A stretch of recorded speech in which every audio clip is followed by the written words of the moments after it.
አሰላሙ አለይኩም ወራህመቱላሂ ወበረካቱ ድና የተከበራችሁ የቻናል ቤተሰቦች ሙስሊም ክርስቲያን ወገኖቼ ሰላማችሁ ይብዛ እያልኩኝ ለቤት አዲስ የሆናችሁ ሰብስክራይብ በማድረግ ተቀላቀሉ። ነባሮች ደግሞ ላይክ ሸር ማድረጋችሁን እንዳትረሱ። የሐረግን ድራማ ይዤላችሁ መጥቻለሁ። አብራችሁ ይቆዩ። ቪዲዮውን በላይክ ጀምሩት። ሀሳባችሁንም በኮመንት አስፈሩልኝ፣ አነባለሁኝ። አብራችሁ ይቆዩ። የሐረግ ድራማ ሲጀምር ሉሊት እንደለመደችው ውሸቷን ለማስመሰል እየሞከረች ነበር፣ ግን ደግሞ አልተሳካላትም።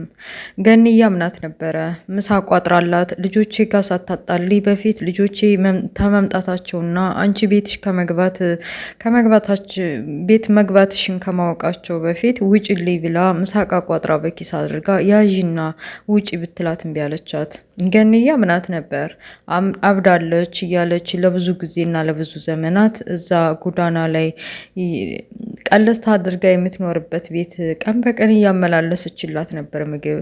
ግን የሚገርመው ነገር እየሸወደቻት መሆኑን አላወቀችም። ከዚህ ከቤት አልወጣም፣ ማንም ቢሆን አያስወጣኝም እያለች ለማበድ በቃ ሰዎችን ለማስመሰል እየሞከረች ነው ሉሊት ተብዬዋ። ግን ደግሞ ያመናት የለም። በተለይ ደግሞ በቃ ቤት ውስጥ ያሉት ወጣቶች ልጆች አላመኗትም። እንዲህ ጽዮን ሁላቸውም ቢሆን አላመኗትም። ምን እየሆነ ጽዮን ከዚህ በፊት በአባታቸው ላይ በእናታቸው ላይ ባደረሰችባቸው ውጣ ውረድና መከራ ይህ ሴትዮ ሁለተኛ ፊት ለፊታችን ማየት አልፈልግም ብላ ከቤት ወጥታ ጎትታ ልታስወጣትና በጥፊ እያለቻት ስትል ትግል ተያያዙ። አቤል ከውጭ መጣና ምን እየሆንሽ ነው ብሎ ገልግሎ አባረራት። ይህ ሴትዮማ እውነትም አላበደችም ማለት ነው፣ መዳረሻዋን ማየት አለብኝ ብሎ ከኋላ ተከትሏት ሄደ። በመጨረሻም በቃ የሆነ መኪና ወስዷት ሆነ ቦታ እየወሰዳት እንደሆነ ከዚህ በፊት የያፌት ሰራተኛ የሆነው አቤልም እንዳለበት ሁሉንም አይቶ መረጃ ይዞ ተመልሷል። ቤት ውስጥ በወጣ በገባ ቁጥር አይነግራትም። እስከ ዛሬ እኮ ውጭ እንኳን ወጥቶ ምን እንዴት ተጠቀመ ምን እንደጠጣ ሳይቀር ነበር የሚነግራት። ዛሬ ግን ድብቅ ሆኖባታል መሰለኝ፣ ግራ ገብቷታል ምንም እንደምታረቅ ኤፍራታ ምን ይሁንክ ነው በቃ ስወጣ ስገባት ነግረኝም በቃ እኔ እናንተ ህይወት እንደዚህ ሆነ ግራ ገባኝ እያለች አፌት ጋር የተታረቁትን አምና አልተቀበለችም። አፌት ብዙ ነገር አድርሶባታል፣ ስቃይና መከራዎችን አሳልፋበታለች በሱ ምክንያት። በዛ ላይ እንዳባኮትኩቶ ያሳደጋት ባይወልዳትም እንኳ በራፉ ስር ተጥላ አጊቷት ከልጁ ሳይነጥል አባቱን አሳድጓት የነበረውን አባቷን ገሎባታል። እና ይህን ሁሉ አድርጎ እንዲህ በቀላሉ ይቅርታ አላረገችለትም መሰለኝ። እንደዚህ ይቅርታ አድርጉልኝ ብሎ ተለሳልሶ መግባቱን አልወደደችለትም። ምናልባይም ሌላ ነገር ሊያረግና ሁለተኛ ህይወታችንን እንዲበጠብጥ ነው ብላ አስባለች። እና ናታን በቃ ምንድነው የምትይኝ? ምንድነው ምልህማ? በዚህ ሁኔታ ከቀጠልክ ነገር ነው የሚፈጠረው፣ ችግር ነው የሚፈጠረው። ቆይኔ ሚስትህ ምን ላይ ነው ብላ ጭቅጭቅ ጀመሩ። ጭቅጭቅ አይቷቸው አያውቅም ነበር፣ ግን አሁን ክፉኛ ተጨቃጭቀዋል። የያፌትን መታረቅ በተመለከተ እንግዲህ ያፌት አምኖትና ደስተኛ ሆኖ ተቀምጧል። እናንተ እንደዚህ በመሆንህ ድጋሚ እያስመሰለ በመሆኑ በምን እናውቃለን እያለች እየመከረችው ነበር። ግን ደግሞ አልሆነም። ጸባቸው እና ጭቅጭቃቸው ወደ አመረረ ሆኖ ጥላው ልትሄድ ብድግ ስትል ወደየት ነው ቁጭ በይ ቢላትም እምቢ አለች። ወደ እናቴ ቤት ነው የሚሄደው፣ ከዚህ በላይ ከተጨቃጨቅን ሌላ ጥሩ ነገር አይመጣም ብላ ጥላው ሄዳለች። ከፍቷታል። ቤት ደረሰች። ቤት ውስጥ እንግዲህ ጓደኛሽን ተዋወቂልኝ፣ በተለያችን ልጅ እና ባሏን የሚኖርበትን ቤት በደንብ አጣሪልኝ ብሎ የላካት የወይዘሮ ትዝታ ዘመዶች ልጅ መታለች።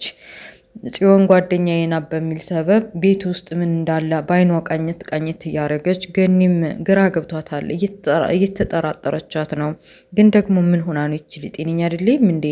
የጽዮን ጓደኛ ነኝ ትላለች፣ ግን ከቤት ውስጥ የምትፈልገው የሆነ ነገር እንዳለ ግልጽ ነው ብላ ገኒ እየተጠራጥራታለች። መጣው ብላ ገኒ ወደ ላይ ወጣች። ኤፍራታ የደበራት ትመስላለች። መታሳሉን ቁጭ አለች። ጽዮን ሰላምን ካለች በኋላ ከጎኗ የተቀመጠችው እንግዳ ልጅ አላየቻትም ነበረ። ልጅቷ ፎቶዋን ከዚህ በፊት ወንድሟ ይዟት ስላየች አይታን ነበርና አስታወሰች። ይህች ናት ማለት ነው ወንድሜ ቅረቢያትና ተከታታይ ሲለኝ የነበረው። ቆይ አሁን እንዴት ነው ምግባባው? እንዴት ነው ቀረብ ብዬ ስለማንነቷና ስለሁሉም ማጣራው እያለ እየተጨነቀ ሰላም እህቴ ያለቻት ለመግባባት ያክል በቃ ሰላም ነሽ ተባብለው ጸጥ አሉ። ኤፍራታ ደብሯታል። ጽዮን ስለደበራት ስለመሰላት ምን ሆነሽ ነው ኤፉ? የደበረሽ ትመስላለች፣ ችግር አለ አለቻት። አይ ምንም ምንም። እንዴት ምንም? እላይ ፎቅ ከሆነ ወይ ላይ ፎቅ ወጥተን እናውራ፣ ፊትሽ እኮ ያስታውቃል አለቻት። አይ ምንም አልኩሽ እንግዲህ ብላ ኮስተር ብላ ወደ ውጭ ወጣች። ውጩ በጣም ያምራል ምሽቱ። ከዚህ በፊት ባሏ ሲዝናና እንግዲህ በአጋጣሚ ባይሆንም ተገናኝተው ያወሩበት በቃ ደስ የሚል ምሽት ሆነ። ወንበር ላይ ተቀምጣ ብቻዋን አየር እየሳበች ለራሷ ጊዜ መስጠት ፈልጋ ነበረ። ሉሊት ተብዬዋ እንግዲህ በአጋጣሚ እብዴቷንም ሁሉንም ዲሌት አድርጋ ወደ ቤት ለመመለስ አስባ ሻንጣዋን ሸክፋ ልብሷን ቀይራ ተቀባብታ ወደነ ገኒ ቤት ተመልሳለች።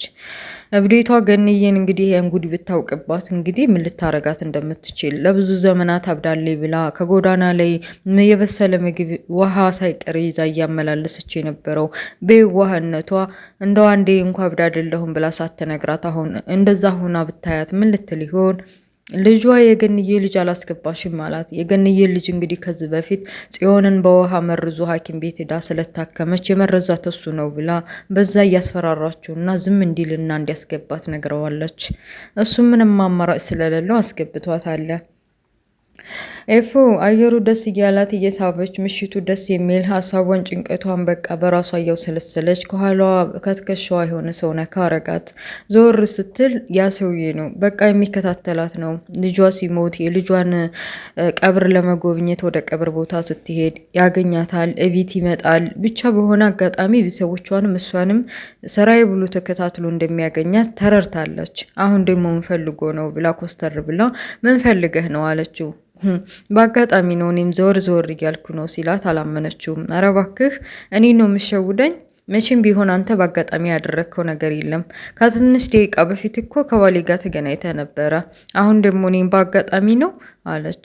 ተነጫነጨ ተናዳለች። ምንድን ነው የሚያነጫነጭ? ሻረ እንዴት ታረጂ እያለ እየቀለደባት አንተ ቀልደኛ ነህ፣ ስርዓት ይኑርህ እሺ ብላ ብቻ በጭቅጭቅ በመጨረሻ ሳመናት።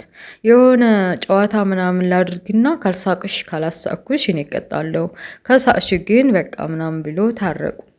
እና እንደለመደው ልጁ በቃ ስለሚያፈቅራትና ስለሚወዳት እንዴትም ሆኖ እንዴት እንደማንም ብሎ ለማሳቅ ሞከረ። ያንን ሀዘኗንና ድብርቷን ጥላ ቆንጅዬ ምሽት አሳለፈች። በቃ ደስ የሚል የሳቅና የጨዋታ ጊዜ አሳልፋ ወደ ቤቷ ጉዞዋን ቀጠለች። ቤት ውስጥ ጽዮን ጋር የተዋወቀችው ልጅ ስለ ኤፉ ጠየቀቻት። ማለት ምንሽ ናት? ትመሳሰላላችሁ? እህትሽ ናት አለቻት። አይ እህቴ አይደለችም፣ የወንድሜ ሚስት ናት። እህቴ ባያት ጥሩ እህቴ ናት አለች። ኧረ እባክሽ እዚህ ነው የሚኖሩት? መረጃ ለመሰብሰብ ያክል ልጅቷ ጽዮንን ጠየቀቻት። አይ እዚህ አይደለም፣ ሌላ ቦታ ቤት አላችሁ እና እዛ ነው የሚኖሩት። አሁን ግን ጥሩ ሙድ አይደለችም መሰል፣ ደብሯታል መሰለኝ አለቻት። እና እኔ የምልሽ ወንድምሽ አለኝ ብለሻል እና ከወንድምሽ እና ከቤትሽ ጋር መቼ ነው የምታስተዋውቂኝ? እያለች ጽዮን ጠየቀቻት። ልጅቷም ተደነባብራ አስተዋውቅሻለሁ አንድ ቀን እናማ ስሸኝሽ ታስተዋውቂኛለሽ አሁን አለች። ልጅቷ ነገሩን ትረሳዋለች ብላ አስባ እሺ ደግ ችግር የለውም አስተዋውቅሻለሁ ብላ ዝም አለች። ከዚህ በፊት እንግዲህ ያሳገተቻትና እንደዛ ስታስደበድባት የነበረችውን ጓደኛ ወንድሟ ሁለተኛ ጓደኝነታችሁን እዚህ ላይ ብታቆሚ ይሻላል ብሎ ስላስጠነቀቃት ወንድሟን የምታፈቅረው ሴትዮ ዱርዬዋ ሴትዮ ስሟን ስለማላውቀው ነው ሶሪ እንግዲህ አፈቀርኩ ወደድኩ በሚል ሰበብ የገዛ እህቱን አሳግታ ከዛ ደግሞ አስባችሁታል ብቻ እንደዛ የልጅ ድጋሚ ይቅርታ ጠይቃ እንደ ጓደኝነታችን ይቀጥል ልትላት አስባ ነበረ፣ ግን አልተሳካላትም። ወንድሟን እንግዲህ በጣም ታምነዋለች። ወንድሟ ያላትን ነገር ትሰማለች እና ያለ ምክንያት ወንድሜ ሁለተኛ ይችን ጓደኛ አድርገሽ እንዳትቀበይ ያለኝ የሆነ ምክንያት አይቶብሽ ነው ብላ ድጋሚ መገናኘት የለብንም ከኔ ራቂ ብላ አስፈራርታ እንዲትርቅ አርጋታለች። ልጅቷም እንዲህ በቀላሉ አልተመለሰችም። ከዛ ከጋርዶቿ ነው ከሰዎቿ ጋር ደውላ የሆነ ቦታ እየሄደች ነው፣ አሁን እኔ ጋር ነበረች ተከታተሏት ብላ ደውላ ነግራቸዋለች። አቤል ከናታ ጋር መጥቷል።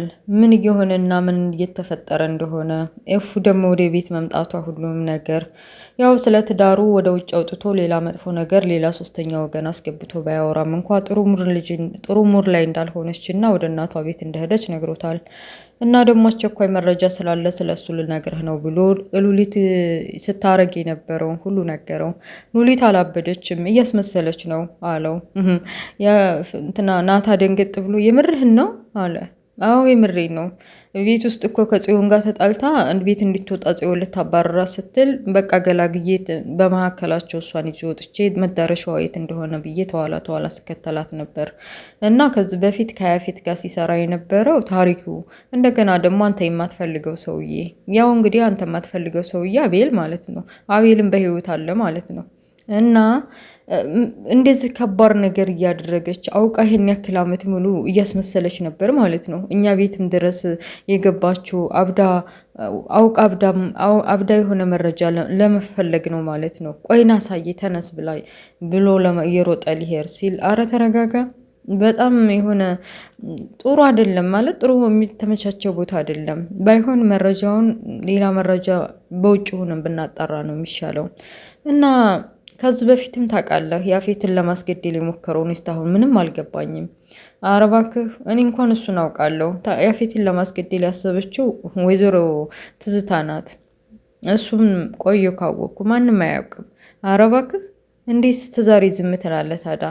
ቆይቼ ወይዘሮ ትዝታ ተብዬዋ ከእስር ቤት ልትፈታ መሆኑን ሰምቻለሁ ተባብለው ስለ ስራ ወሩ እና ሚስቱም እንግዲህ ውጭ ላይ መውጣቷን እንደገና ደግሞ ይቺ ሉሊት ተብዬዋ ማስመሰሏን እና ደግሞ ይሄ ያፌት እንትና ማን ነው አቤል በህይወት መኖሩና አቤል ከሉሊት ጋር እና ከያፌት ሰራተኛ ከማን ነበር ስሙ ከሱ ጋር መስራታቸው ጥሩ ሙድ ስላልሰጠው በጊዜ መረጃውን ሰብስበን ስለነሱ ማወቅ አለብኝ ብሎ ጃኬቱን ምንጭቅ አድርጎ ይዞ እየወጣ ድራማው ያልቃል።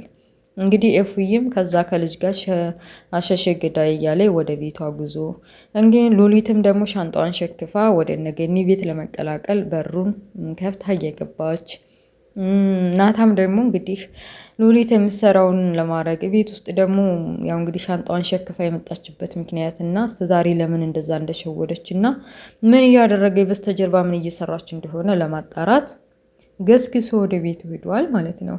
እና ወደ ቤተሰቦች እያሀረግ ይመስላል እና የናታንና የያፌት መታረቅ እንዳለ ሆኖ ግን ያፌት እያስመሰለ ከሆነ በጣም ነው የሚያስጠላው። ያፌት ከዚህ በኋላ በቃ የውሸት ታርቆ በጀርባው ሌላ ጠባሳ ሌላ ችግር ይዞ መጥቶ ችግርና መከራዎችን ከዚህ በፊት እንዳሳለፉት የሚያሳልፉ ከሆነ ናታንና ኤፍራታ ከባድ ነው የሚሆነው። በጣም ያስጠላል፣ የሆነ ሙድ ይሰብራል። እና ውድ ቤተሰቦችዬ የሀረግ ድራማ ይህን ይመስላል። በሌላ ፓርት እስከምንገናኝ መልካም ሁሉ መኝላችኋለሁ። ሀገራችንን ሰላም አላህ ያርግልን፣ አስተራብነትንም አላህ ያሽረው። ሁላችሁም በዱዓ በጸሎት አትርሱት። በሌላ ፓርት እስከምንገናኝ መልካም ሁሉ መኝላችኋለሁ። አሰላሙ አለይኩም ወራህመቱላሂ ወበረካቱ። እንደተለመደው ላይክ ሼር ማድረጋችሁን እንዳትረሱ። ለቤት አዲስ የሆናችሁ ደግሞ ሰብስክራይብ አድርጉ፣ አበረታቱኝ። አረ ሰብስክራይብ አድርጉ፣ ዝም ብላችሁ አትከታተሉ። ተው ሴቲንግ ዩቲዩብ ስቱዲዮ ገብታችሁ ስታዩ 70% ሰብስክራይብ ያላረገኝ ነው የሚያየኝ፣ 60% ደግሞ ያው ሰብስክራይብ ያረገኝ ነውና ሰብስክራይብ አድርጉኝ። ባይ ወሰላሙ አለይኩም ወራህመቱላሂ ወበረካቱ። ቻው